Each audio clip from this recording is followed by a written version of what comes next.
The lamp in the bunkhouse window had been burning every single night for 3 years, and everyone in Harding County, Texas knew it. They just didn't know what to do about it. Alice Redmond stood at the kitchen window of the main house on the evening of October 3rd, 1882, watching the warm glow spill out from that low wooden building across the yard, the same way it had spilled out every night since the cattle drive of 1879 took her husband Edward and 6 of his best men, and never brought a single one of them back.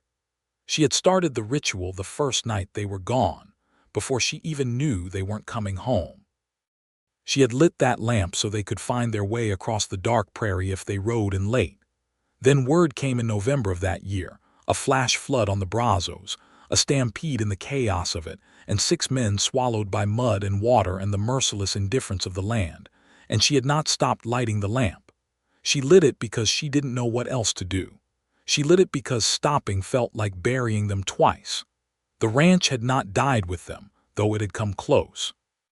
Alice was 31 years old when Edward drowned, and she had been 28 when she married him. And in the 3 years between then and now, she had learned more about cattle, fencing, water rights, and the raw algebra of survival than she had in the entire previous decade of her life. She had one hired hand left, old Pete Dawson, who was 60 if he was a day and had bad knees and a worse back.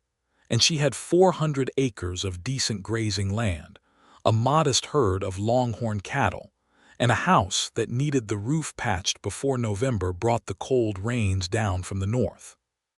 Her daughter, Clara, was 7 years old and had her father's dark eyes and her mother's stubbornness, and she was currently asleep upstairs with her rag doll pressed against her chin. Alice pressed her fingers against the cool glass of the window and watched the lamp burn and thought about the letter she had received that morning from Mr. Harlan Bates at the Cattlemen's Association in Abilene. He had been asking her, politely at first and now with a sharper edge, to consider selling the Redmond land. He had a buyer. The buyer had money. The offer was fair, he said, though Alice suspected fair was a word Mr. Bates used the way some men used a knife, to make a point without seeming to threaten. She was not selling. She had told herself that every time the letter arrived, in one form or another, for the past 18 months. She was not selling because Edward had built this land out of nothing, and because Clara deserved to grow up knowing where she came from, and because Alice Redmond had decided somewhere in the long, cold winter after she buried an empty casket that she was not a woman who surrendered. But the roof still needed patching, and Pete's knees were getting worse, and the herd had thinned to 60 head since the drought of last summer, and the simple arithmetic of the ranch was getting harder to balance every month. She turned from the window, pulled her shawl tighter, and went to bed. The next morning broke clean and cool, the sky above the Texas flatlands a shade of blue so pure it almost hurt to look at it. Alice was already at the fence line by the time the sun cleared the horizon, inspecting the posts that had heaved out of the ground after last week's rain. Pete was behind her with a post driver, moving slowly and not complaining, which was his way of complaining. "We need another set of hands," Alice said, not for the first time. "Yes, ma'am," Pete said, also not for the first time. "Put the word out in Harding when you go to town for supplies on Friday." "Already did last time I was there. Men aren't exactly lining up to work a cattle ranch that only pays in promises and dried beef." Alice glanced at him. "I pay in actual wages, Pete." "You do now, but word gets around about what happened to the last crew." She looked away from him, back at the fence line, at the flat expanse of grass stretching out toward the low ridge in the east. A hawk was circling somewhere overhead. She could hear the distant lowing of cattle in the south pasture. "Put the word out again," she said quietly. He didn't argue. 3 days later, on the morning of October 7th, 1882, James Trask rode into the yard of the Redmond ranch on a bay horse that had seen better days and was about to see worse ones if the animal didn't get some decent feed and rest soon. James himself was not in much better condition. He was 34 years old, lean and weathered in the way of men who spent most of their lives under open sky, with dark hair that needed cutting, and a jaw that needed shaving and eyes that were a particular shade of gray-green that made people uncomfortable in the way of eyes that looked like they were always seeing something just past you. He had ridden in from Amarillo, which was 2 days north, and before Amarillo he had been in New Mexico, and before New Mexico there was a chapter of his life he did not particularly discuss with strangers. He had heard in a saloon in Harding the previous evening that a widow woman out on the Redmond place was looking for a hired hand who could work cattle. The man who told him said it like a warning. James had listened like it was an invitation. Alice was in the yard when he rode in, carrying a bucket of water from the pump to the garden, because the garden was one of the things keeping them fed through the lean months, and she treated it accordingly. She set the bucket down when she heard the horse, and she looked at the rider the way a woman looks at a stranger when she is alone on 400 acres with only an old man for company, clearly, carefully, and without obvious alarm. "Morning," James said, pulling the horse to a stop. "I'm looking for the Redmond ranch." "You found it," Alice said. "I heard you might be looking for a hand." Alice studied him for a moment. He sat in the saddle with the ease of a man who had grown up on horses, not the performed ease of someone trying to look comfortable. His clothes were travel-worn but not dirty, and his gear was minimal: a bedroll, saddlebags, a rifle in the scabbard. He was not wearing his gun in the way men wore guns when they were looking for trouble, which was something she had learned to notice. "You have experience working cattle?" she asked. "Enough. I've done range work from here to Colorado, done some trail driving, some fencing, some braking. I can do most of what needs doing on a working ranch." "Where are you coming from?" "Most recently, Amarillo. Before that, New Mexico." "And before that?" A short pause. Not the pause of someone hiding something terrible, but the pause of someone deciding how much to say. "Before that, I was somewhere I don't need to be anymore." Alice picked up her bucket.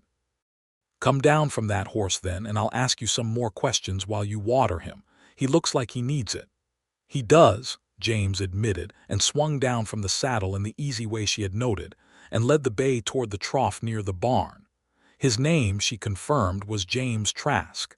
He was 34. He had no family in Texas, no wife, no debt that he knew of. He said the last part with a dry humor that made her notice he had one.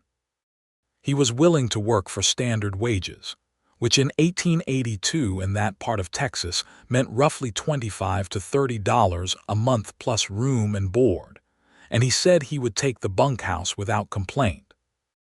Alice watched him water the horse, watched the careful way he checked the animal's legs afterward, running his hands down each one with patient attention, and she made a decision the way she had learned to make decisions on her own, quickly, without apology, and with the understanding that she could be wrong and would deal with that if it came to it.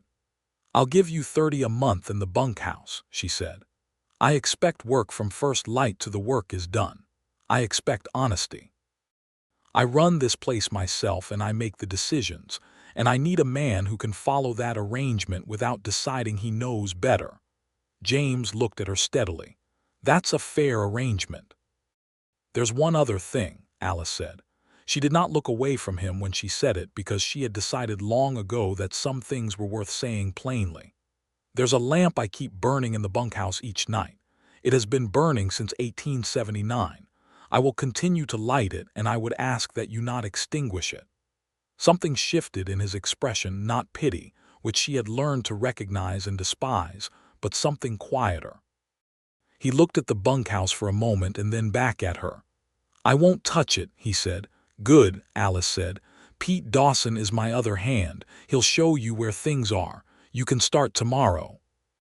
She went back to her garden and her bucket of water and did not look at him again until she had to. Pete Dawson assessed James Trask the way old cowboys assessed newcomers, with silence and suspicion, and the eventual grudging recognition of competence.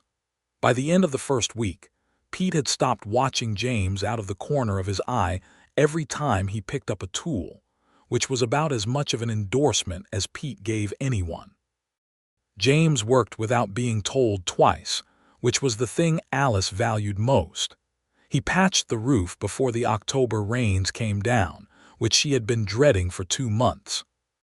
He restrung 300 yards of fence in 4 days, pulling posts straight and tamping them firm with a steady, unhurried efficiency that was satisfying to watch in the way that good work is always satisfying to watch. He was quiet in a way that was comfortable rather than cold, a man who could work alongside you for hours without needing to fill the silence with noise. Clara watched him from a careful distance for the first week, the way children watch new adults with intense, unguarded assessment. On the 8th day, she walked up to him while he was repairing a harness outside the barn and said, without preamble, "My papa died in a flood." James looked at her. "I'm sorry about that," he said. "He was very good at roping," Clara said. "Pete says he was the best roper in the county. Pete's probably right. Do you know how to rope?"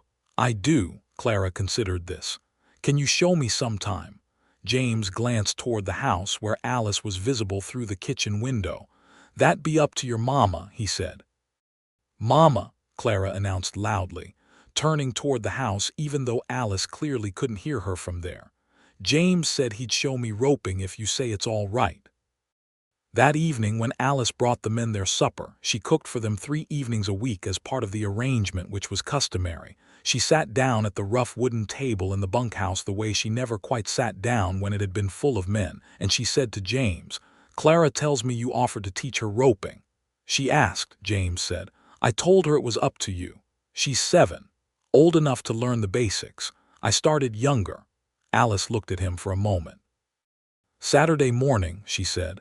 "I want to watch."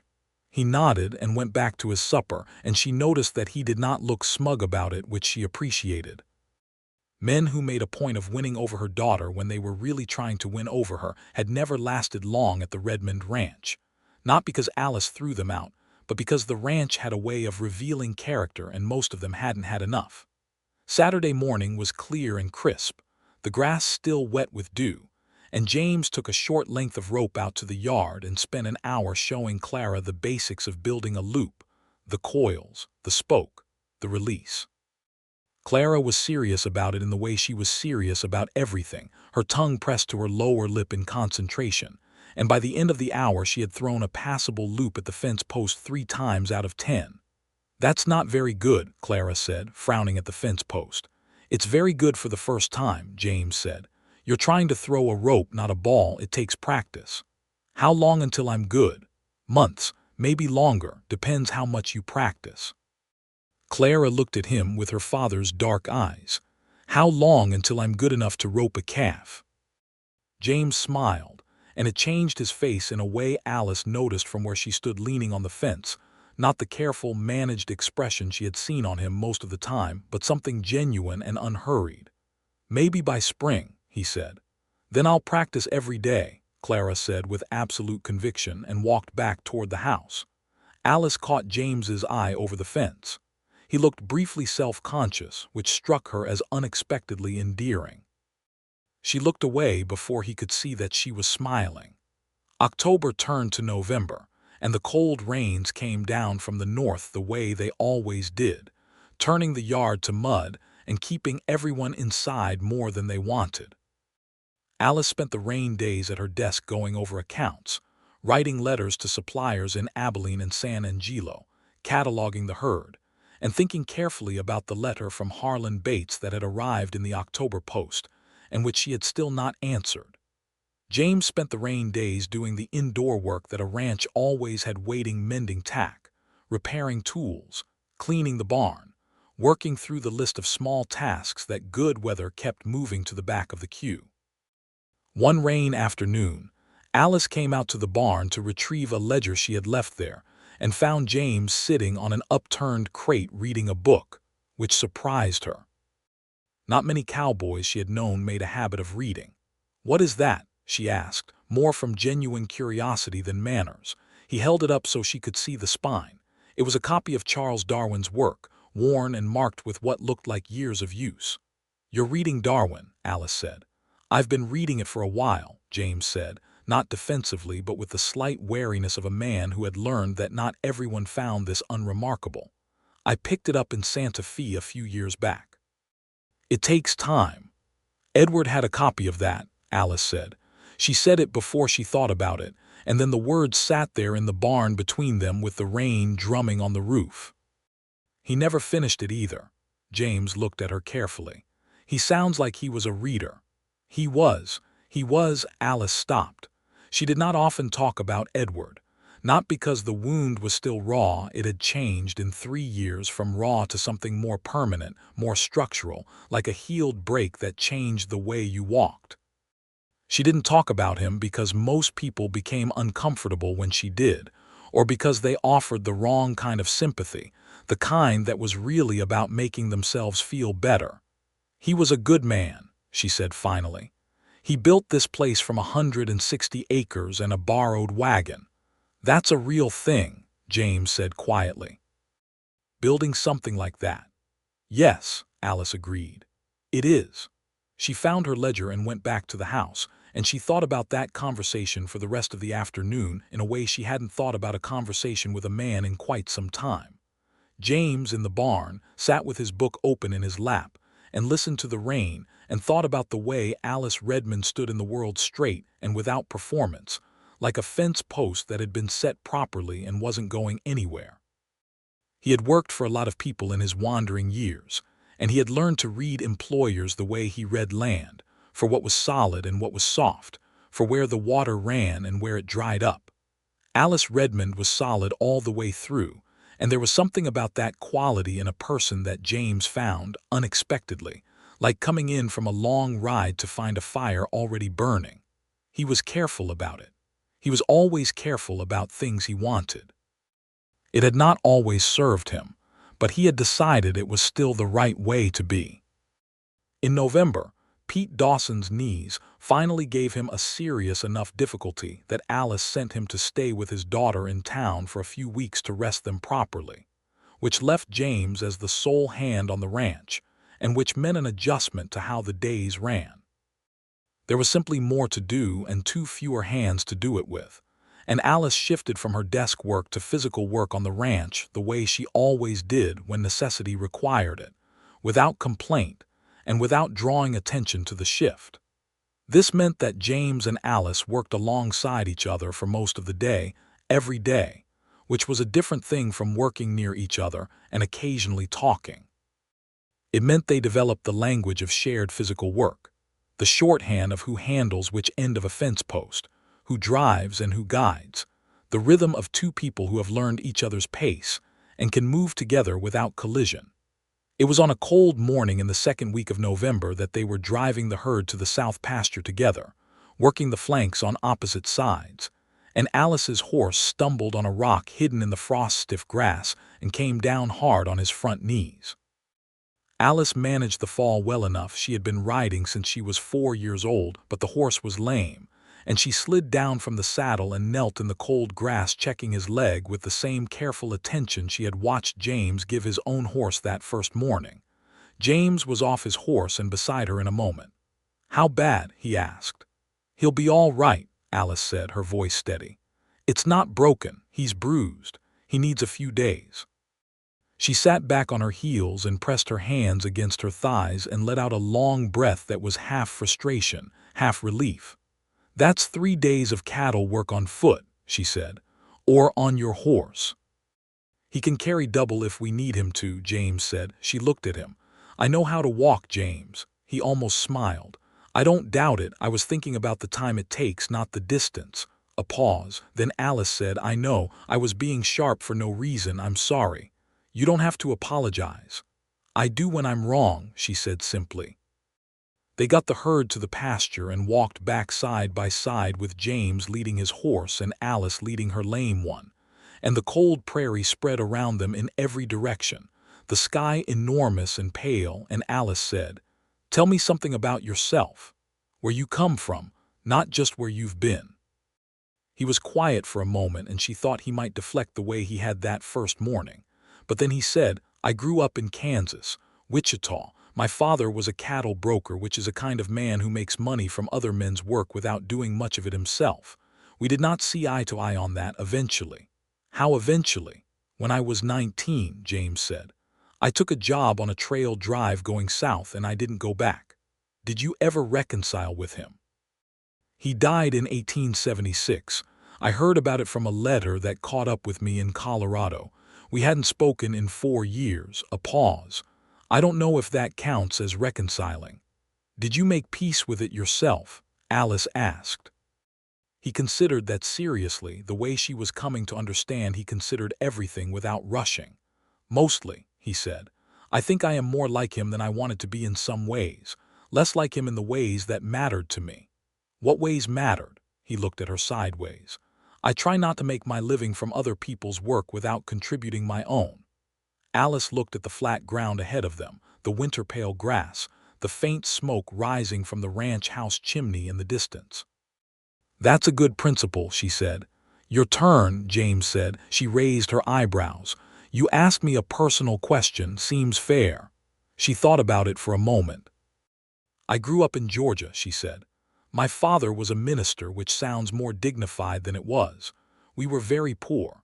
I came west with my aunt when I was 19, and I met Edward Redmond at a church social in Harding when I was 26, and he was the first man I had met out here who spoke to me like I had a mind worth consulting. She paused. I married him 6 months later. Clara was born the following year, and then the year after that the ranch had a very good season, and the year after that Edward put together the big drive. She stopped there. James said nothing for a moment. Then, he sounds like a man worth grieving. He was, Alice said, and her voice was quiet but not broken. He was exactly that. They walked the rest of the way in a comfortable silence that neither of them felt any need to fill. November deepened, and the work on the ranch settled into its cold weather rhythms, reduced but unrelenting, the kind of work that never finished but could be managed with enough steady attention. James proved himself the kind of man who needed no supervision once he understood what needed doing, and Alice found herself trusting his judgment on ranch matters with a speed that surprised her, and then, on reflection, did not. It was Clara who first said the thing out loud, because Clara was 7 years old and had not yet developed the social caution that made adults circle the obvious without naming it.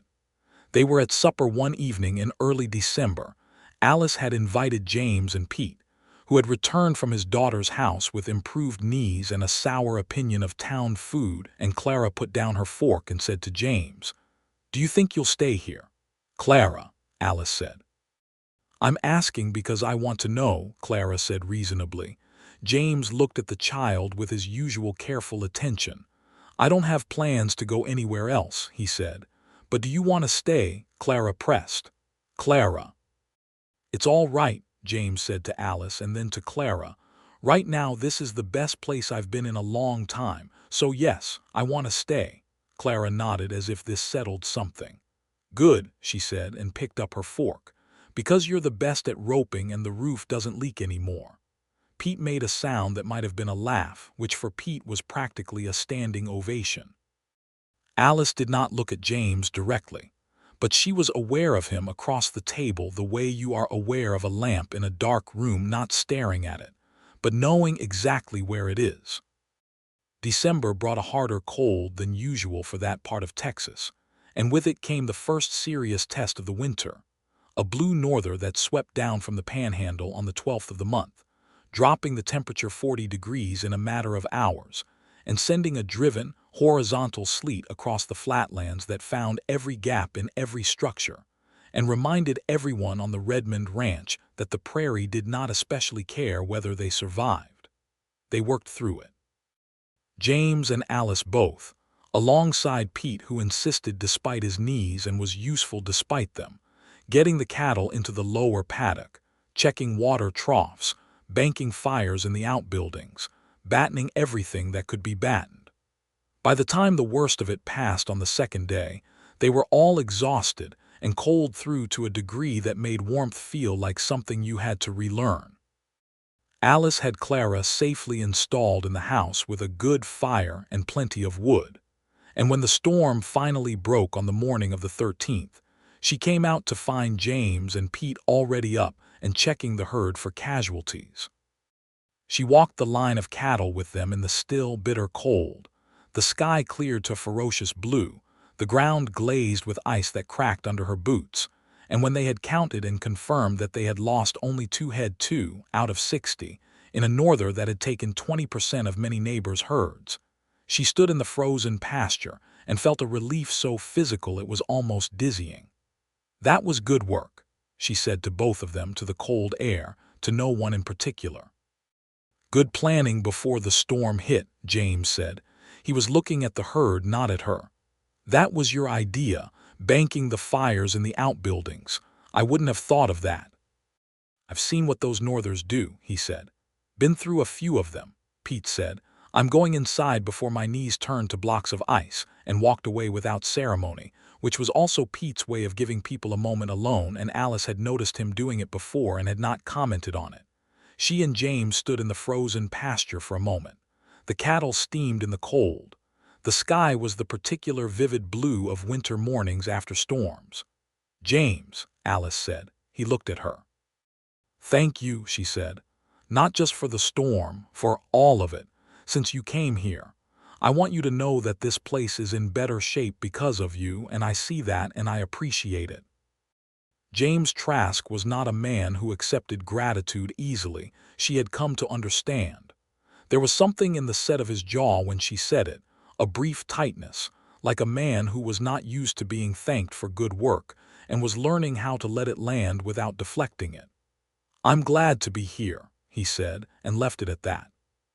But he looked at her for a moment longer than he needed to, and Alice, who had spent 3 years sharpening her understanding of what people meant under what they said, understood quite clearly that he meant something more than the plain words, and she walked back to the house with that knowledge sitting warmly somewhere in her chest, and she did not quite know what to do with it yet. And so she did what she always did, she got on with the work. Christmas of 1882 was quiet and domestic in the way of Christmases on remote ranches.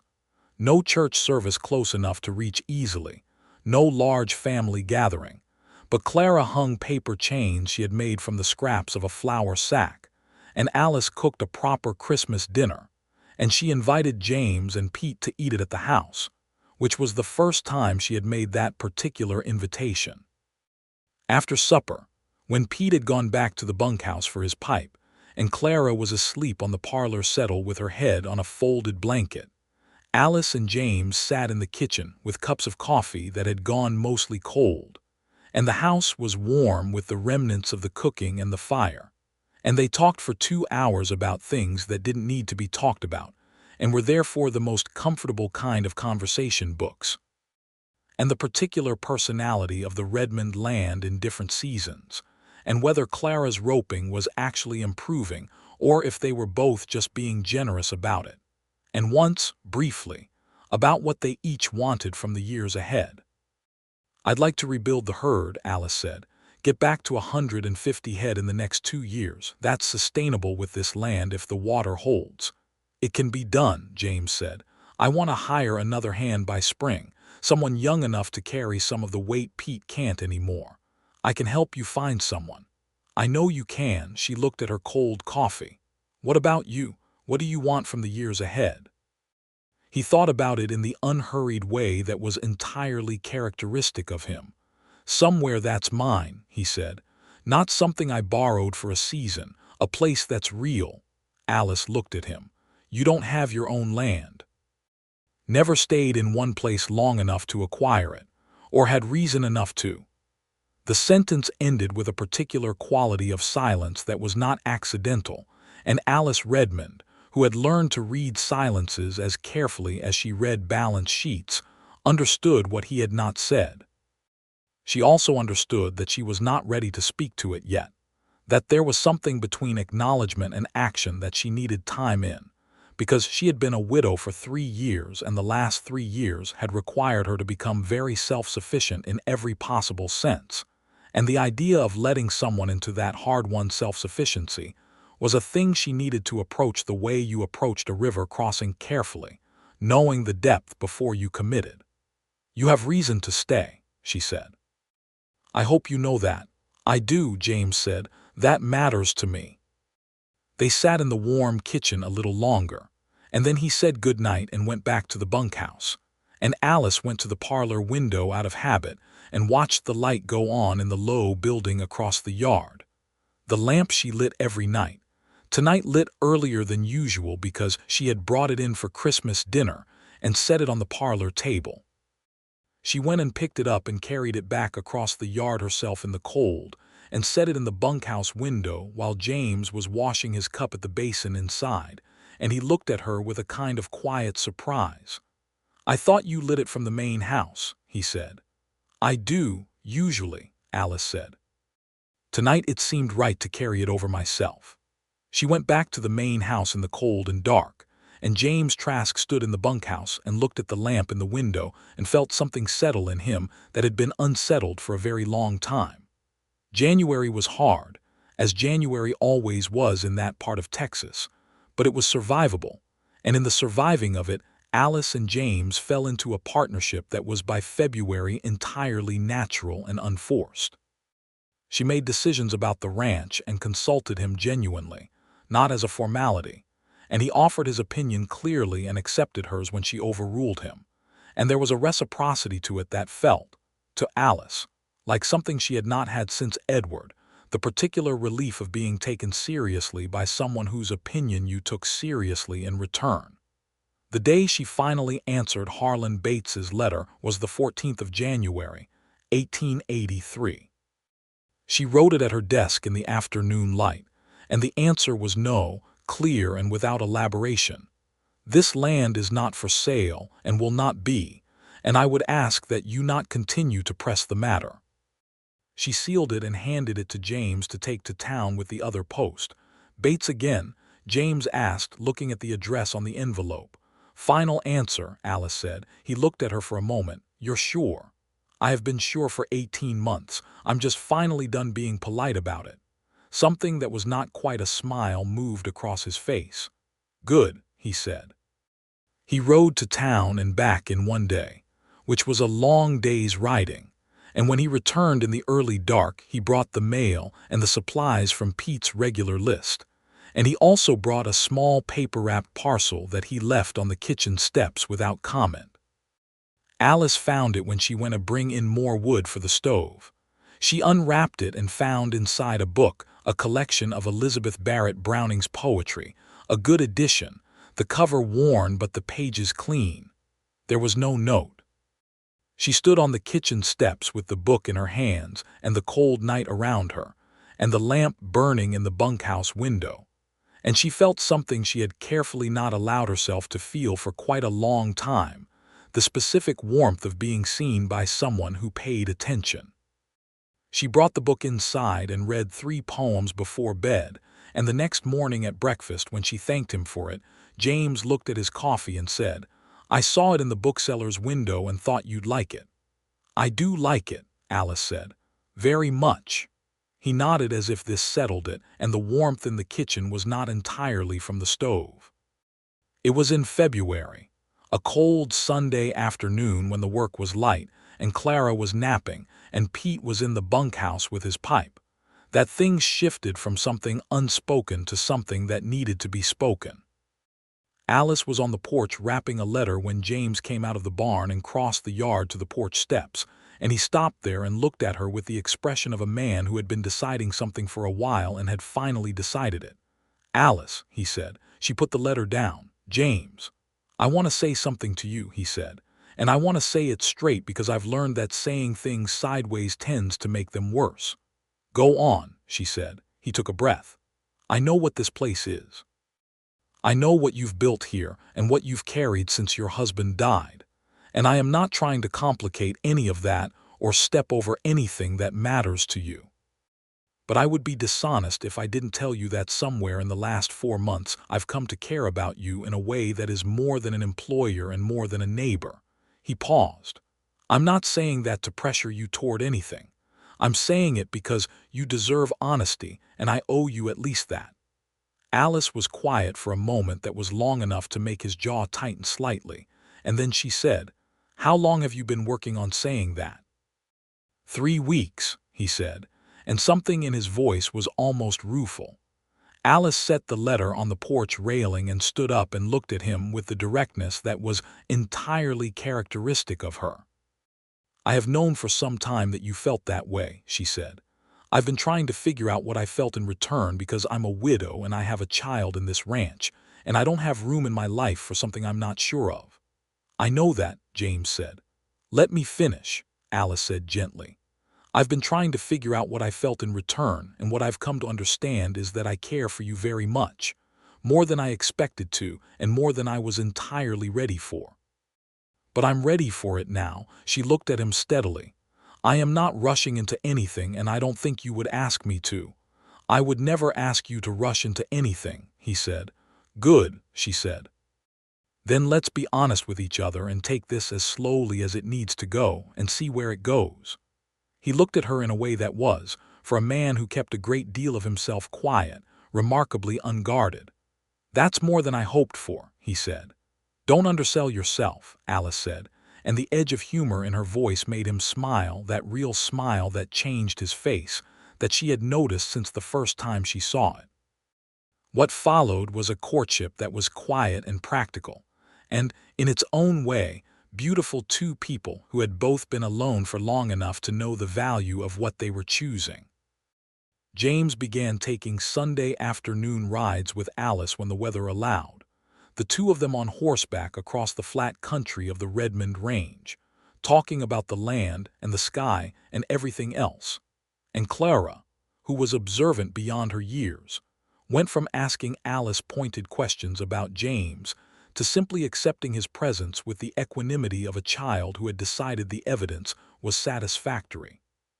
"She gave me her approval 2 weeks ago," James told Alice in April, with the half-smile she had come to recognize as his version of amusement. "How did that happen?" Alice asked. "She asked me what my intentions were." Alice stopped walking. "She did not." "She absolutely did." 7 years old, standing in the barn doorway with her hands on her hips, she said, "James, what are your intentions toward my mother?" Alice pressed her hand over her mouth, but the laugh escaped anyway. "What did you tell her?" "I told her that my intention was to be someone she and her mother could count on, and that I hoped eventually to have the right to call this place my home." He paused. She said, "That's acceptable," and went back to practicing roping. Alice was quiet for a moment, and then she said, "What she said. That is what you want." James looked at her in the April light, the new grass beginning to green up across the range, the sky wide and warm. "Yes," he said. "If you'll have me. Eventually, when the time is right for you." Alice reached out and took his hand, which was the first time she had touched him that way, deliberately, with intention, and she held it for a moment and said, "Yes, James, eventually is good. I think eventually is coming sooner than we might think." Spring of 1883 brought the ranch back to a kind of vitality that had been absent for years. Pete's knees stabilized enough for regular work again. A young man named Will Torres came on as the new hired hand, 22 years old, the son of a Mexican cattle rancher from further south, quick-learning and good-natured, who proved himself within a week, and who Pete adopted with the gruff affection Pete reserved for people he didn't want to admit he liked. The herd was growing. Alice had purchased 15 head at a favorable price in March, bringing them to 75, with the plan of another acquisition in the fall. James had, in March, made a proposal that Alice had been considering for 2 weeks. He had some savings, not a great deal, but enough to buy a material share in the herd and the operation, which would make him not just a hired hand but a genuine partner in the ranch. Alice had read the numbers and read them again and then gone to James and said that the numbers made sense and that she wanted him to be a partner in the ranch, and there had been a long moment between them in the kitchen that morning where both of them understood that they were talking about something much larger than a business arrangement. "There is one condition," Alice said. "Name it," James said. "Don't ever let me down," she said simply. Not as a threat, but as the clearest possible articulation of what was at stake. James met her eyes and said, "I will do everything in my power never to do that." The papers were drawn up in Harding and witnessed by the bank man and a neighbor, and James Trask became, in March of 1883, a partner in the Redmond ranch, and the name was changed to the Redmond Trask operation on all official documents, and Harlan Bates wrote one more letter from Abilene asking about the land and got no response at all. On an evening in early May, James asked Alice to marry him. He had thought about the manner of it quite a lot, which was characteristic of him, and had decided against anything elaborate, because Alice was not an elaborate person and would likely find elaboration suspicious. He asked her on the porch in the evening, with the light going golden and long across the range, and Clara already in bed and Pete and Will in the bunkhouse, and the lamp already burning in the bunkhouse window where Alice had set it on her way back from saying good night to Clara. He said, "Alice, I love you. I have loved you since somewhere around November, and I've been patient about saying it because you deserved patience. And I would like, very much, if you would consider marrying me."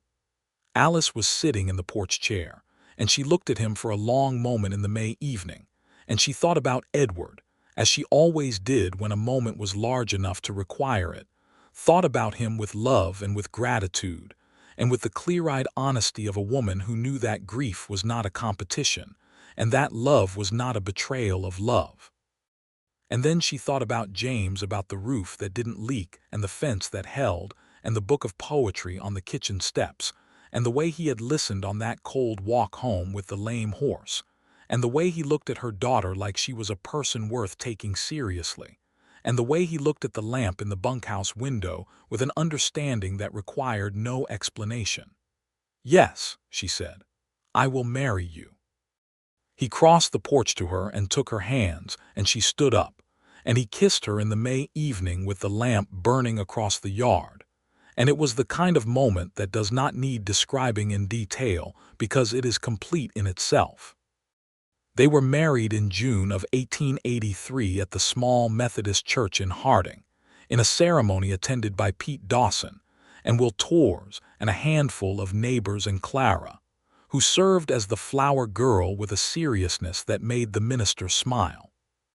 Alice wore her best dress, which was deep blue wool and had been made in 1880 and still fit her perfectly, and James wore a clean white shirt and his good vest and looked at her when she came down the church aisle with an expression that made Pete, who was not a sentimental man, clear his throat and look at the ceiling.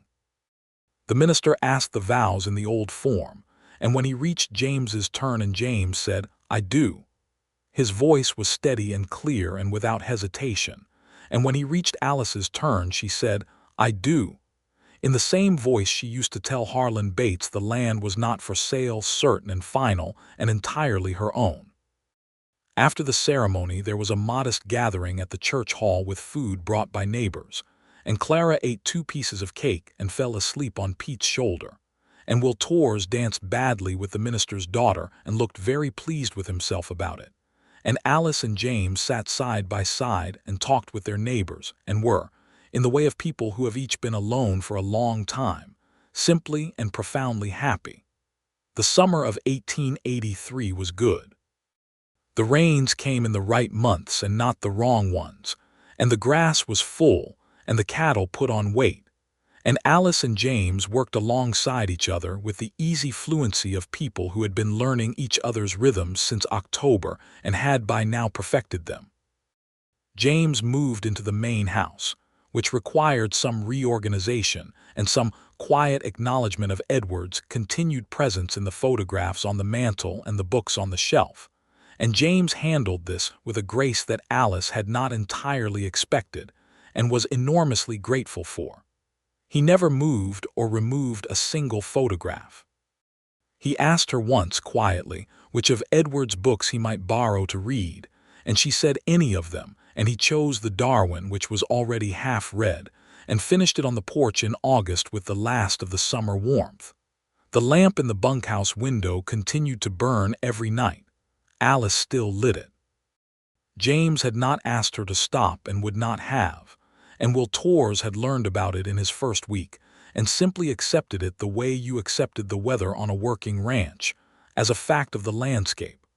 Pete had always understood it without needing it explained. One evening in late August, Alice and James were sitting on the porch after supper, Clara already in bed, the sky enormous above the Texas flatlands with its August stars, and Alice said, "I want to explain the lamp to you, properly. Not the way I explained it that first morning." James said nothing, just waited, as he was extraordinarily good at doing. "When Edward and the men left for the drive," Alice said, "I lit the lamp because I always lit it when someone was out after dark. It was habit. It was a way of saying, 'Come home, I'm here.' And then they didn't come home." She paused. "And I kept lighting it because I couldn't not. Because there were 6 men who never came back to that bunkhouse, and I felt like if I stopped, I was saying it was all right that they never came back. And it wasn't all right. It was never all right." James was quiet for a moment. Then he said, "It's a way of honoring them." "Yes," Alice said. "That's exactly what it is. It's for Billy Hatch and Tom Collier and the Garza brothers and Martin Wells and Roy Jennings. 6 men who worked for Edward and trusted him and drowned in the Brazos in November of 1879, and whose families were notified by letter, and who are buried in ground 200 miles from here." Her voice was steady, but her hands were folded tight in her lap. "I light the lamp for them every night. I always will." James reached over and covered her folded hands with his. "Good," he said. "They deserve that." She turned her hands over and held his, and they sat in the August dark with the stars above and the lamp burning across the yard and the prairie spreading silent in every direction. "You are the best man I have known since Edward," Alice said. "I want you to know that." "You are the best person I have known," James said simply. "And I mean that exactly as I said it." The autumn of 1883 passed well. The herd was at 80 head by October, with the fall purchase of 9 more, and the ranch finances were the most stable they had been since before the catastrophic drive of 1879. Alice hired a woman named Delia Burke to help with the house 2 days a week, because there was enough work in the house and in the ranch office together that she could not do justice to both by herself. And Delia was a competent, forthright woman of 40, with strong opinions about bread and excellent instincts about when to leave people alone, which made her ideal. Clara, meanwhile, had begun school in Harding, riding in on Monday mornings with Pete or Will when they went to town and coming back Friday evenings, boarding with a schoolteacher's family through the week. She wrote letters home on Tuesday and Thursday evenings in careful, somewhat phonetic handwriting, and Alice read them aloud to James after supper, and they were invariably both educational and entertaining. "She says she has made a friend named Martha who has a dog and can also do roping," Alice reported on one October evening. "High praise," James said. "She also says she told the teacher that she knows about Darwin." James put down his coffee. "How did that go?" "Apparently the teacher asked her what she knew about Darwin, and she said, 'He wrote a long book that my stepfather is reading,' and the teacher let it go." James was quiet for a moment. "She called me her stepfather." "Yes," Alice said, watching him. He looked at the table for a moment with an expression that was deeply private and very clear, and then he looked up and said, "I'd like that if she's all right with it." "I believe she is," Alice said. "She wrote it quite naturally. I don't think she labored over the word at all." When Clara came home the following Friday, James was in the yard when the wagon rolled in, and Clara climbed down and gave him a brief, businesslike hug around the middle that was entirely typical of her, and said, "I told Martha about you teaching me roping," and went inside for supper, and James stood in the yard in the October afternoon with a quiet expression that Pete, who was watching from the barn doorway, chose not to remark upon. In November of 1883, exactly 1 year after James had arrived at the Redmond ranch, a difficult situation arrived with the weather. Harlan Bates had apparently found a more aggressive approach to the question of the Redmond Trask land, and a man arrived at the ranch on a Tuesday morning, a lawyer from Abilene named Cutter, who presented himself politely and presented a series of documents that he claimed established a prior lien on the original Redmond land grant from a debt allegedly owed by the estate of Edward Redmond. Alice read the documents at the kitchen table with the lawyer sitting across from her, and she read them carefully and completely, which took 20 minutes, and she did not speak until she was finished. "These documents are dated 1879, she said when she finished. "Yes," Cutter said. "From a note allegedly signed by my husband in June of 1879, 4 months before he died. That is correct. I have never seen this document before," Alice said, "and I had access to all of my husband's financial records, which were given to me in full by the Harding Bank upon his death, and this note does not appear in any of them." "There may have been some oversight in the transfer of records," Cutter said smoothly. "There may have been some fraud in the creation of this document," Alice said, equally smoothly. James, who had been standing at the kitchen door since the lawyer arrived, said nothing, but his posture had changed in a way that Alice noticed. She told the lawyer that she would have the documents reviewed by her own legal counsel in Harding, and that she would respond to any legitimate claim through proper channels, and that she would like him to leave now. Cutter left, and Alice sat at the kitchen table for a moment with the documents in front of her, and then she looked at James and said, "Bates." "Almost certainly," James said. "I need to go to Harding tomorrow and see Frank Mercer." Mercer was the town's established attorney, an older man who had handled the original land grant documentation for Edward. "I'll come with you," James said. "I can handle this," Alice said. "I know you can," James said. "I'm still coming with you." She looked at him for a moment and then said, "Fine. We leave at first light." Frank Mercer took one look at the documents the following morning, and his expression, which was that of a man who had practiced skepticism for 40 years, became even more skeptical. He spent an hour with the papers, and then told Alice flatly that the signature on the 1879 note did not match the authenticated signatures in the 1878 land grant documents he had in his files, and that the note itself bore some procedural irregularities that strongly suggested it had been created recently rather than 4 years ago. "This is a forgery," Mercer said. "I thought so," Alice said. "You'll need to file a complaint with the county court and potentially with the state land office. I can prepare that filing for you this week." He paused. "You should also be aware that Harlan Bates has been very active in land acquisition in this county in the past year. I have had 3 other clients come to me with similar situations." "Then this is a pattern," Alice said. "It appears to be." "Can the complaints be filed jointly?" Mercer raised his eyebrows. "That would be unusual." "Unusual doesn't mean impossible," Alice said. "It was not impossible, and it was not quick. These things never were, but by the following spring, with 3 other ranchers in Harding County joining the complaint through Mercer's office. The case against Bates's attempted land fraud was solid enough that the state land office sent an investigator, and the matter resolved itself definitively by May of 1884, with Bates's land brokerage losing its state certification and Cutter losing his license to practice law in Texas. The forged documents were voided, and the original land grant of the Redmond Trask Ranch was confirmed clear and unencumbered.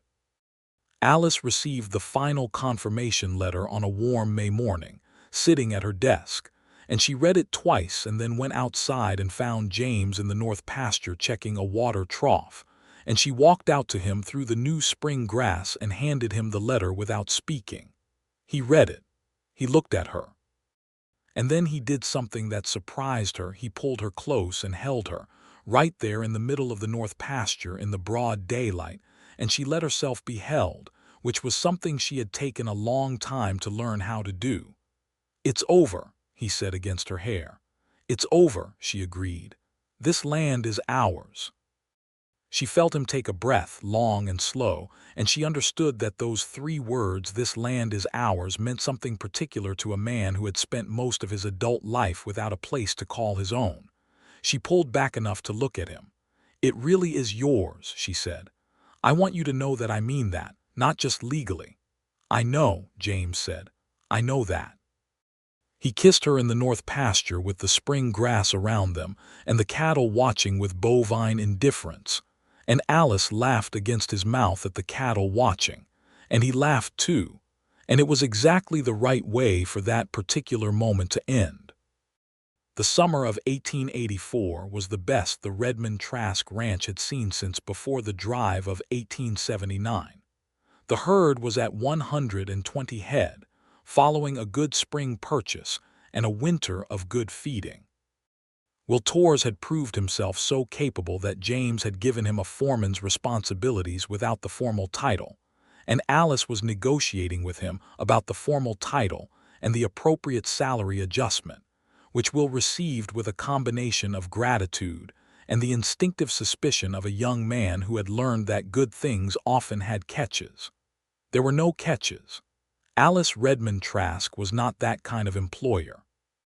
Pete Dawson turned 63 that July and celebrated it by eating an enormous quantity of Delia's apple cake and declaring that his knees felt fine, which everyone accepted without examination. Clara came home from her school year changed in the way children change when they have been out in the world for a while, a little taller, a little more certain of herself, full of opinions about mathematics and literature and the behavior of her classmates. She had also, at 8 years old, developed a roping skill that was genuinely impressive for her age, and James spent the summer evenings working with her on the more advanced techniques, and Alice sat on the fence rail watching them and felt a completeness that she had thought, in the dark years after 1879, she might never feel again. She was also, by August of 1884, carrying a child. She told James on an evening in late August, sitting on the porch with the summer heat finally easing toward dusk, and his response was to go very still for a moment in the way of someone receiving news too large to process immediately, and then to turn to her with an expression so openly joyful that she laughed. "Are you all right?" he asked, because that was the first practical question. "I am perfectly well," she said. "Tired in the mornings, but that passes." "When?" "March, I think." "Possibly late February." He took her hands. "How do you feel, really?" "Frightened," she said honestly, "and very, very happy." He brought her hands up and pressed them against his chest, and she could feel his heartbeat under her palms. "Everything will be all right," he said. "Yes," Alice agreed. "I think it will," they told Clara the following morning. Clara was quiet for a moment, processing it with the gravity she applied to important information, and then said, "Is it going to be a boy or a girl?" "We don't know yet," Alice said. "I would like a brother," Clara said. "I already know how to manage myself." A brother would be someone to train, and she went out to practice her roping, which was, for Clara, the clearest possible sign that she had accepted the news and moved on to planning. James looked at Alice. "She's going to run this ranch someday," James said. "I know," Alice said with enormous pride. The autumn of 1884 passed in the warm rhythm of a working ranch and a growing family. Alice slowed down slightly as the pregnancy advanced. She could not pretend otherwise and did not try, and James took on more of the physical work and managed the transition entirely without fuss, which she appreciated more than she could adequately express. Delia came 3 days a week instead of 2. Clara, home for the holidays from November onward, proved an unexpectedly attentive helper, fetching and carrying with an efficiency that suggested she had decided to be useful and was going to do it properly. The lamp burned in the bunkhouse window every night, as it always had. On the last night of February, 1885, with a cold rain coming down steady outside, Alice Redmond Trask gave birth to a son in the bedroom of the main house, with the midwife from town in attendance and James in the adjacent room pacing a path in the floorboards, until the cry of a newborn cut through the sound of the rain, and he went very still. He was called in a few minutes later, and Alice was pale and tired and entirely herself, and the child in her arms was small and red-faced and emphatically alive, and James sat on the edge of the bed and looked at the two of them with the expression of a man who has been given something he was not entirely sure he deserved and has decided to be worthy of it. "He has your eyes," Alice said. "That green-gray color." "He has your chin," James said. "Poor kid." She laughed, exhausted and bright, and he kissed her forehead with a care that was entirely characteristic of him. "What shall we call him?" Alice asked, They had discussed names but not decided. James said, "What do you think of Edward?" "For your husband." Alice looked at him. "James. He built this place," James said simply, "and I'd like the boy to know that. I'd like him to grow up knowing that the land under his feet came from a man who deserved the honor." Alice was quiet for a long moment, and then she said, "Edward James Trask." She tested the weight of it. "Edward James." "If you're willing," James said. "I'm more than willing," Alice said softly. "I think that might be the most generous thing you have ever done." "It's just a name," James said, but his voice was not quite steady when he said it, and Alice knew it was not just a name at all. Little Edward, who became, within the first week, simply Ned, by Clara's immediate and apparently final decree, was a healthy, loud, opinionated infant from the first hour of his life, which Alice found reassuring and James found hilarious. Clara took to him with the decisive energy she applied to everything, appointing herself his primary educator from approximately the second day of his life, and delivering him lectures on roping technique that he received with the deep attention of a person who was mostly asleep. Spring of 1885 came in green and warm, and the ranch was alive with it, the calves coming, the grass coming, Ned growing with the robust speed of a healthy child, Clara back from her school term with new stories and improved mathematics and a friendship with Martha that had apparently survived the winter by correspondence. And Will Torres had formally been made foreman at a salary that made him stop being suspicious and start being proud. Pete Dawson's knees had been given a final assessment by a doctor in Harding, who told him with professional honesty that they were not going to improve and were not going to deteriorate significantly as long as he didn't do anything especially stupid, which was exactly the report Pete had wanted and used as justification for everything he did afterward. On a warm evening in May of 1885, Alice was on the porch with Ned on her knee and Clara beside her working on a letter to Martha, and James came out of the barn and crossed the yard and came up the porch steps and sat down in the chair beside Alice and looked out at the ranch in the golden evening light. The south pasture was full of cattle, the fence lines were straight, the bunkhouse lamp was not yet lit. Alice would light it before they went to bed, but the bunkhouse itself was solid and well kept, the roof sound, the window glass clean. Will's voice could be heard from the direction of the barn, saying something to Pete that made Pete make the sound that was his version of laughing. "You're looking at it again," Alice said. James glanced at her. "You have a particular way of looking at this place when you're thinking about it being yours," she said. "You've had it since November of 1882 when you patched the roof." "It just settles me," he said, "every time I look at it." Alice leaned her shoulder against his, managing Ned on her knee with the competence of a woman who had been holding children for 9 years. "You know what I thought about this morning," she said. "Tell me." "I thought about you riding in that first day. Your horse was in terrible condition." "He was," James admitted. "I looked at you from the kitchen window before you even got to the yard," Alice said. "I watched you sit that horse and I thought, this one is different. I didn't know why, but I knew it." James looked at her. "Different how?" "Like someone who was looking for somewhere to be, not just somewhere to work," she said. "There's a difference when you know what to look for."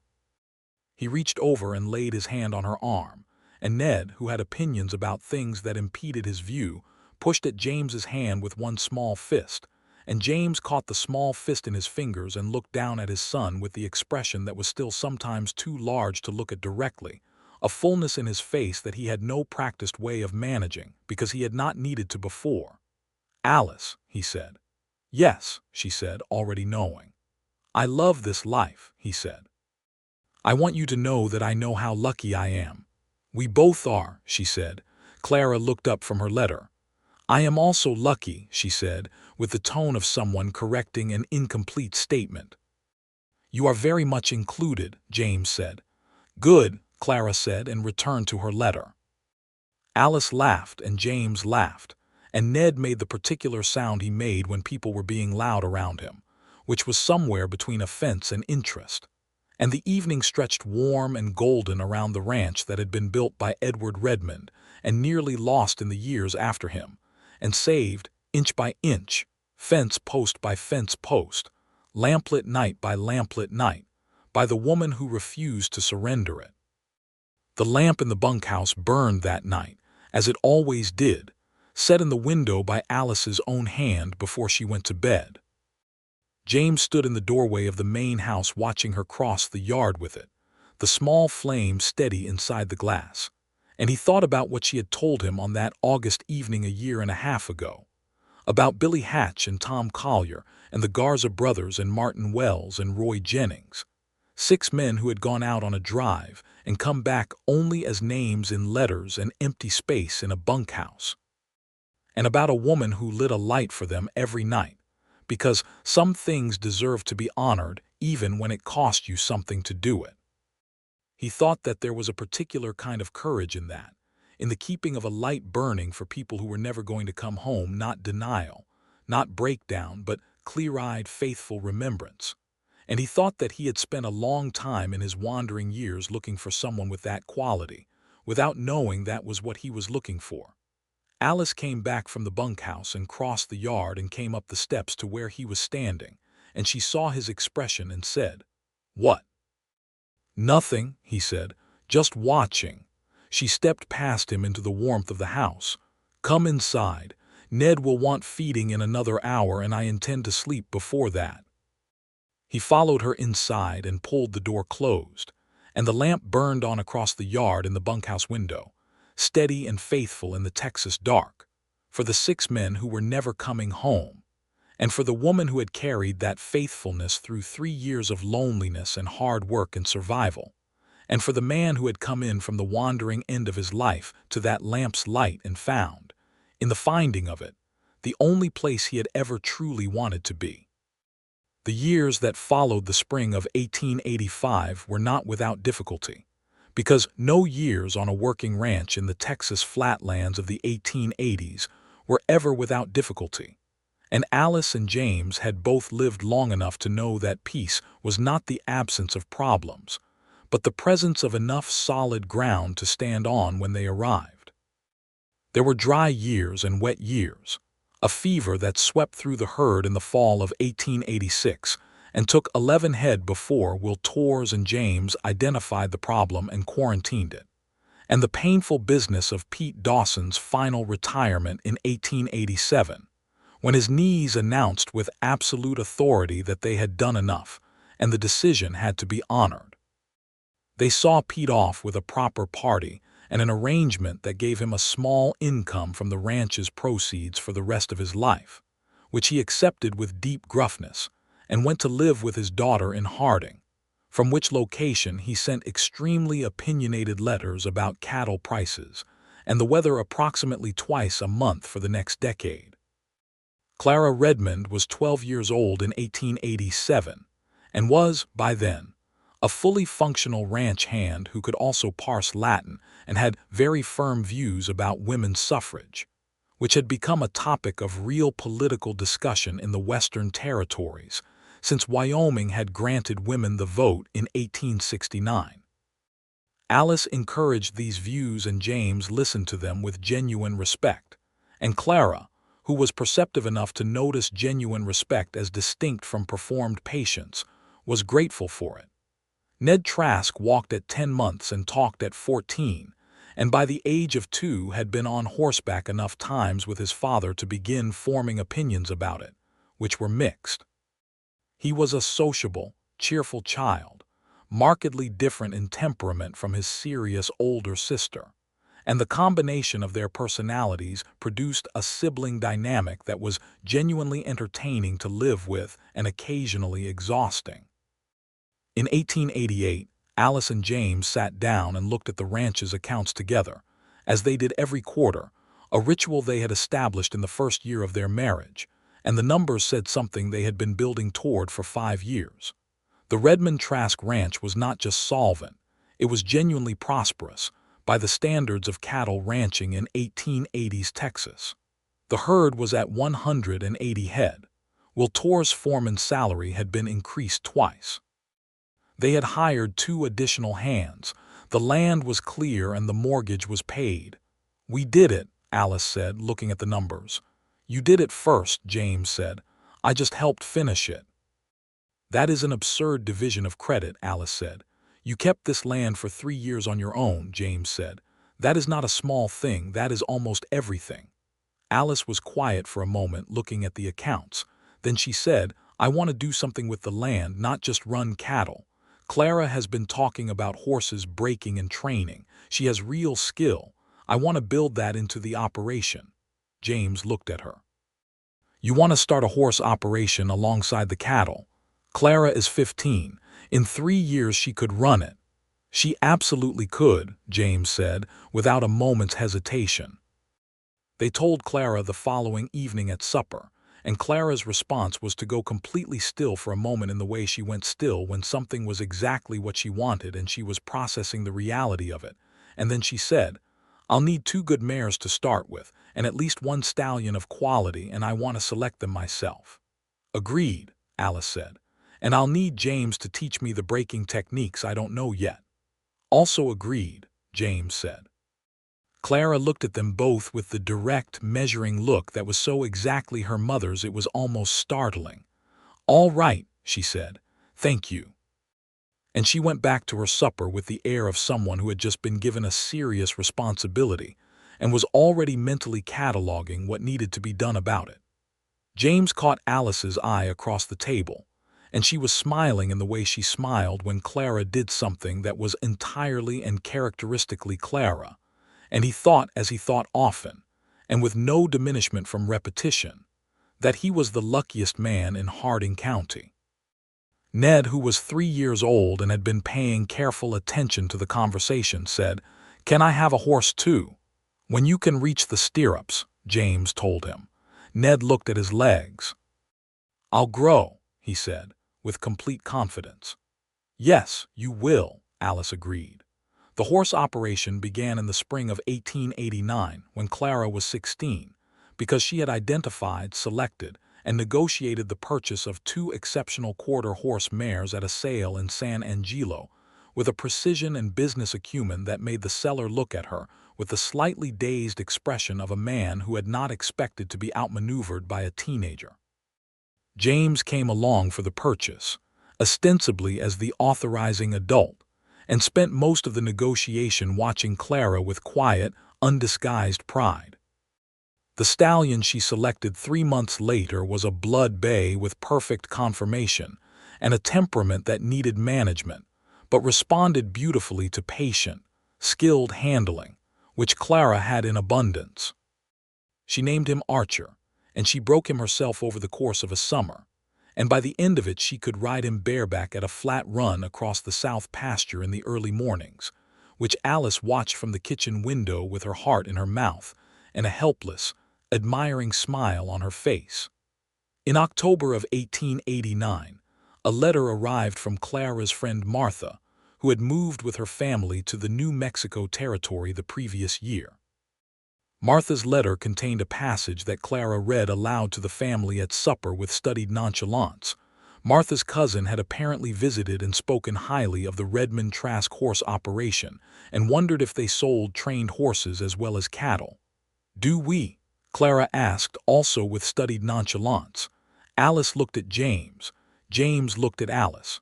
"We might," Alice said. "We might need to think about expanding the operation," James said. "I've been thinking about it for 6 months," Clara said, abandoning the nonchalance entirely. "I have a plan." "Of course you do," James said. She presented the plan, which was, in fact, a thorough and well-considered plan for adding trained quarter horses and working cow horses to the operation's sale inventory. Over the next 2 evenings, and Alice and James went over it together afterward and agreed that it was sound, and that Clara had clearly inherited the full measure of both parents' practical intelligence, plus something entirely her own. The horse operation became, over the next 2 years, as important to the ranch's income as the cattle, and Clara ran it with the focused competence of someone who had been preparing for it since she was 7 years old and learned that wanting something real required working toward it seriously. Will Torres was both enormously proud of her and occasionally slightly intimidated by her, which he would have denied with vigor. Ned Trask turned 7 in the spring of 1892, and had by then grown tall enough to reach the stirrups of his father's saddle, and had been on horseback hundreds of times and was beginning to show, alongside his father's ease with animals, something of his mother's systematic thinking, the kind of mind that noticed how things connected, that saw the logic underneath the surface of events. James took him on a short cattle working day that April, just the two of them, and Ned was serious and attentive and asked so many questions that James answered all of them, and then in the evening came to Alice and said with the expression of someone who had been genuinely surprised by something, "He's going to be a remarkable person." "I know," Alice said. "He asked me today why the cattle respond differently to different riders, not just what the answer was, why. He's 7. He's been watching everything since before he could walk," Alice said. "He's been taking notes." James shook his head, smiling. "We made remarkable children." "One of them was already remarkable when you arrived," Alice said. "You just helped the second one along." "I helped with all of it," James said, "including the first one, even if I didn't make her." Alice looked at him steadily. "She has 2 fathers now," she said. "The one who gave her his eyes and the one who gave her a place to grow into herself. She is lucky to have had both." James was quiet for a moment, and then he said, "So am I." The spring of 1893 found the Redmond Trask Ranch in its fullest form, 190 head of cattle under Will Torres' foreman management. A horse operation running 12 trained horses for sale in any given year under Clara's direction. A household running smoothly with Delia's help and Alice's oversight. 2 children growing up with deep roots in good land. Alice was 43 years old and James was 45, and they were people who knew, with the settled certainty of those who had lived enough to understand its value, exactly what they had. On a May evening of that year, they sat on the porch together after the children were in bed. Ned had recently developed a strong opinion about the unfairness of bedtimes, which he argued nightly with the logical rigor of someone who had not yet learned that some arguments are unwinnable. And the air was warm and sweetly grass-scented, the kind of Texas spring evening that reminded you why the land was worth fighting for. Alice had the lamp in her hands. She was about to carry it to the bunkhouse as she did every night. She held it for a moment before she stood up, looking at the warm glow of the flame through the glass. James watched her. "I still see them," Alice said. "When I light it, Billy Hatch and Tom Collier, the Garza brothers, Louis and Manuel, they were brothers, did I ever tell you that? They were only 2 years apart and they argued constantly about everything and they were both gone in the same water." She paused. "Martin Wells had a little girl he called his sugar bean, and Roy Jennings had just gotten word his mother was ill and he was going to go see her after the drive." "He never got to go," James said. "He never got to go," Alice confirmed. She looked at the lamp. "They were all good men. They deserved to come home." "They did," James said. Alice stood up and looked at him. "I will keep lighting this until I can't any more," she said. "I want you to know that." "I know it," James said. "I would have it no other way." She crossed the yard in the warm May dark, and he watched the lamp's light move through the darkness toward the bunkhouse window, and he thought about the arc of things, about a lamp that had started as a practical gesture and become an act of faith, about a woman who had lit it alone for 3 years in a bunkhouse that had 6 empty bunks, and about the night he had ridden in from Amarillo on a tired horse and seen that light from the road and thought, for a reason he couldn't quite explain, that it might be worth stopping for. He had been right. Alice set the lamp in the bunkhouse window and stood for a moment in the small building, looking at the 6 bunks that were still there, 3 of them now occupied by Will Torres and the 2 newer hands, but the others still there, still kept clean. The lamp's light moved softly on the wooden walls. "There you are," she said quietly to the men who were not there. "Still here, still burning." She went back across the yard and up the porch steps, and James was there waiting, and she sat back down beside him and leaned into his shoulder, and he put his arm around her, and they looked at the lamp burning in the bunkhouse window from across the yard, warm and steady in the Texas night. "James," she said. "Alice," he said. "Thank you," she said, "for understanding this. Thank you," he said, "for letting me in." The night was warm and the stars were out and the ranch was quiet around them and the lamp burned on, faithful as it had always been for the ones who never came home and for the ones who had. By the summer of 1893, Clara Redmond Trask was 18 years old and had the horse operation producing the finest working cow horses in a 100-mile radius, which was not an exaggeration because Will Torres said so with complete conviction, and Will Torres did not exaggerate about things that mattered. She had also, in the spring, met a young rancher's son named Thomas Hayward, who had come from a neighboring county to purchase 2 of her trained horses, and had instead spent 4 hours in conversation with her about cattle operations, horse breeding, and the political situation in the Western Territories, and had gone home considerably lighter in the wallet than intended and considerably changed in other ways. He came back twice more before he wrote Clara a letter, which Clara read at the kitchen table and then sat down and looked at Alice with an expression that was a peculiar combination of interest and alarm. "A young man wrote me a letter," Clara said. "I can see that," Alice said. "He's very sensible," Clara said. "Is he? He had good questions about the horses. He understood my answers. He's 22 and he has his own operation, a smaller one, over in Mitchell County." Alice waited. "I think I should write him back," Clara said. "I think you should," Alice agreed. Clara wrote him back, and Thomas Hayward came back again in July, this time without the pretense of horse purchasing, and James assessed him with the quiet thoroughness of a man doing important work. And Alice watched Thomas Hayward talk to Clara and saw in him what she had first seen in James, someone who spoke to her like she had a mind worth consulting. At supper that evening, with Thomas still present, James said to him, directly and without preamble, "What are your intentions with Clara?" Thomas Hayward, to his very great credit, answered without flinching, "Honorable ones, sir. I'd like to court her properly if she and your family are agreeable." "Clara," James said, looking at his stepdaughter.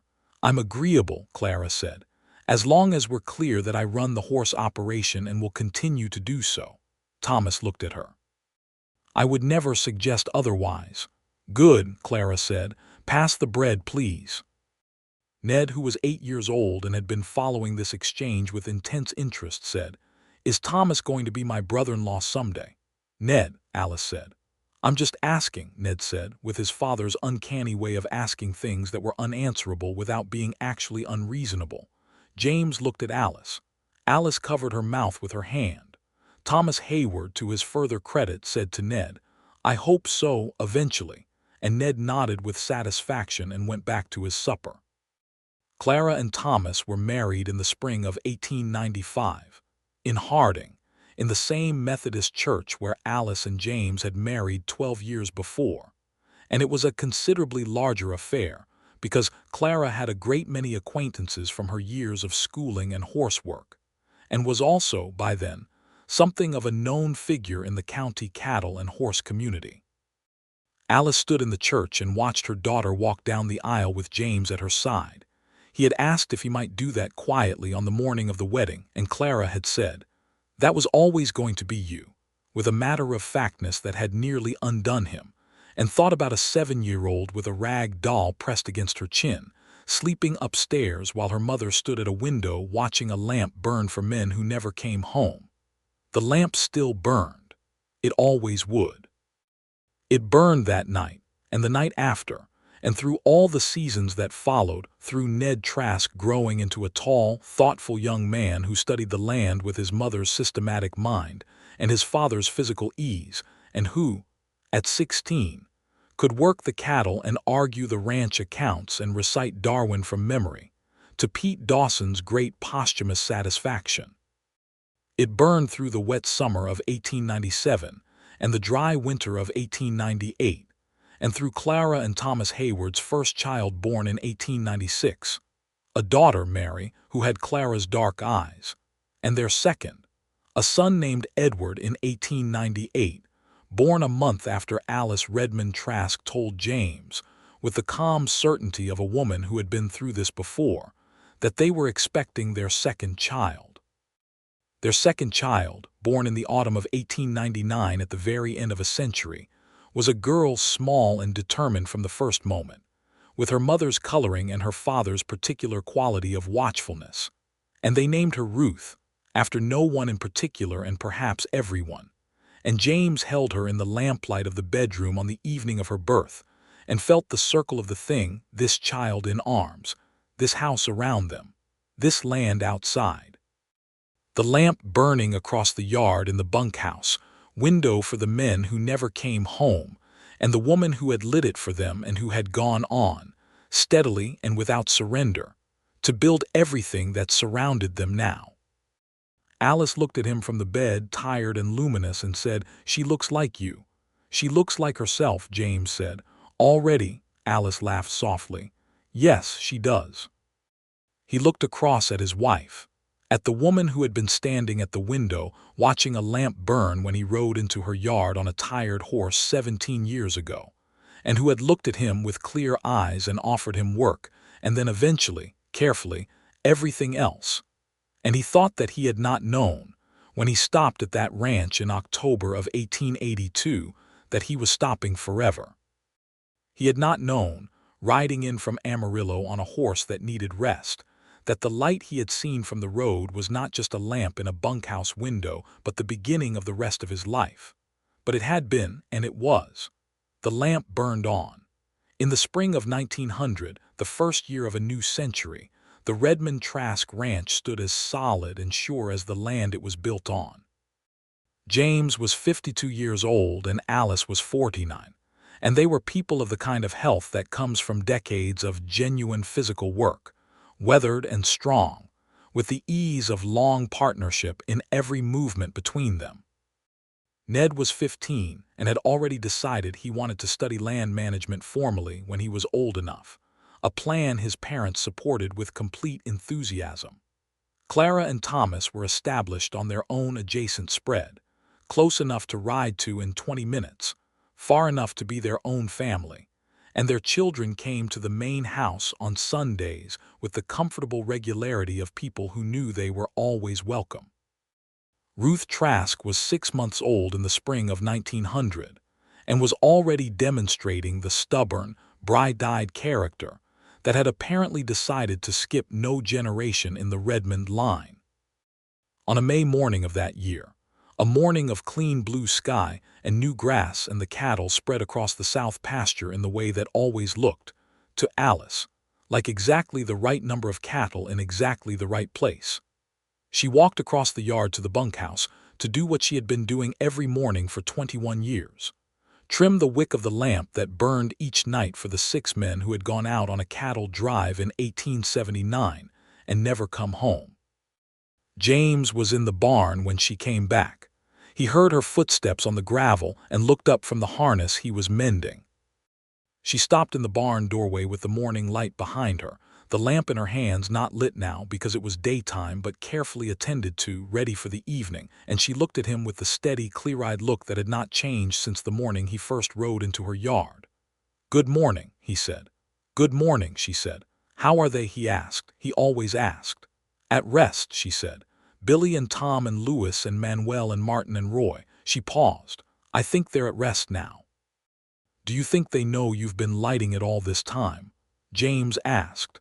Alice thought about it seriously, the way she thought about everything that mattered.